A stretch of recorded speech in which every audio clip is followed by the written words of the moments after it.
কল্পনা হলো সেই বিশেষ ক্ষমতা যা মানুষকে অন্যান্য প্রজাতির থেকে পৃথক করেছে। এই বিশাল পৃথিবীতে এমন কিছু মানুষ রয়েছেন যারা তাদের মাথায় ঘুরতে থাকা নানান চিন্তা বা কল্পনাকে বাস্তবের মাটিতে কার্যকর করে দেখানোর সাহস দেখান।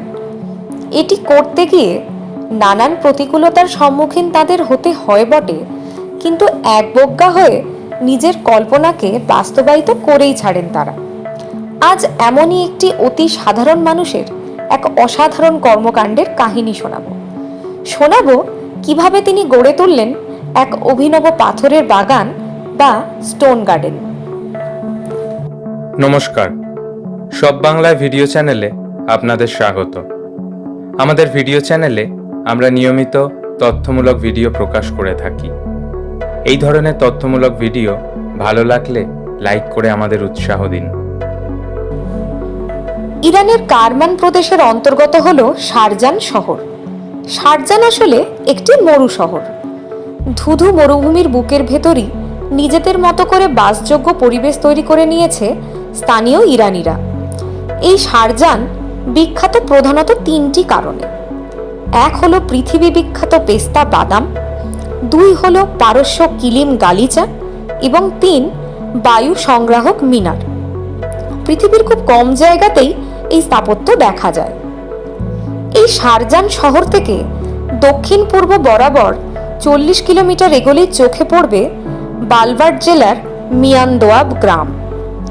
অনন্ত বিস্তৃত মরুভূমির পাস্তুনে যাকে দাস্ত ই লুট বলা হয়, তার মাঝে সামান্য কয়েক ঘর মানুষ আর কিছু গবাদি পশু। এই প্রান্তরেই রয়েছে এক অদ্ভুত পাথরের বাগান। পাস্তুন ভাষায় একে বাগ ই সাঙ্গি বলা হয়। প্রায় 180টি মতো গাছ, কিন্তু কোনোটিতেই সবুজের লেশ মাত্র নেই।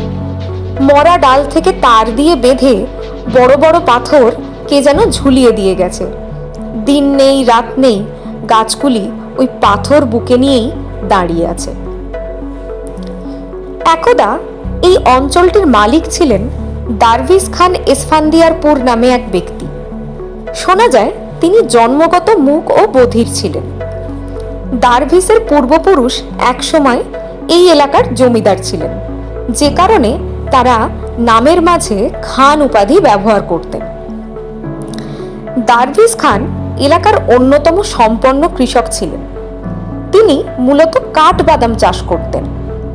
জনশ্রুতি বলে দারভিস জন্মগত মূক ও বধির হলেও অসাধারণ সাহসী ছিলেন। একবার নাকি তিনি তার এক ভেড়াকে বাঁচাতে দুটি লেপার্ডের সাথে লড়েছিলেন। 1961 সালে ইরানে মোহাম্মদ রেজা শাহের আমলে নতুন জমি নীতি তৈরি হয়। তার ফলে দারভিস খানের প্রায় সমস্ত জমি সরকারের আওতায় চলে আসে। জমি হারিয়ে সর্বশান্ত হয়ে পড়েন দারভিস। কথা বলতে না পারলেও নীরবেই তিনি সরকারের এই নীতির বিরুদ্ধে প্রতিবাদ জানাবেন ঠিক করেন।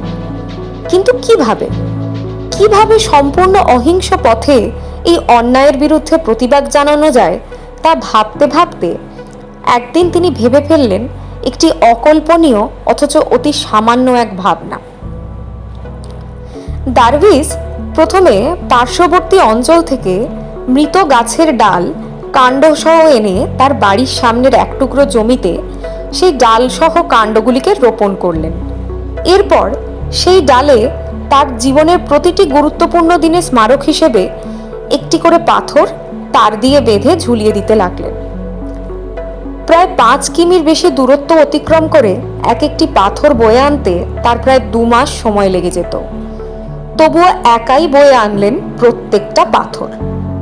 লোকে পাগল বলতে লাগলো তাকে, কিন্তু তিনি তার কল্পনা এবং তার লক্ষ্যে অবিচল রইলেন। এইভাবে তিনি একদিন গড়ে তুললেন 1000 বর্গমিটার এলাকা জুড়ে 180টি পাথর ঝোলানো গাছের এক অসামান্য বাগান। 2007 সালে 90 বছর বয়সে দারভিস খানের মৃত্যু হয়। ইরানের অন্যতম পর্যটন কেন্দ্র এখন এই পাথরের বাগান। মৃত্যুর পর তার তৈরি বাগানেই দারভিস খানকে সমাধিস্থ করা হয়েছে। জমি হারানোর শোকে পাথর হয়ে যাওয়া হৃদয় হয়তো পাথরের মাধ্যমেই বলতে চেয়েছিল, শাসক, তুমি আমার সব কেড়ে নিতে পারো, কেবল আমার ইচ্ছে আর কল্পনাটা কাটতে পারবে না। সেই কথায় বলে না, আইডিয়াজ আর বুলেট প্রুফ। ভিডিওটি আপনাদের কেমন লাগলো আমাদের কমেন্ট করে জানান। এই ধরনের ভিডিও নিয়মিত পেতে আমাদের ইউটিউব চ্যানেলটি সাবস্ক্রাইব করুন আর আমাদের ফেসবুক পেজ লাইক করুন।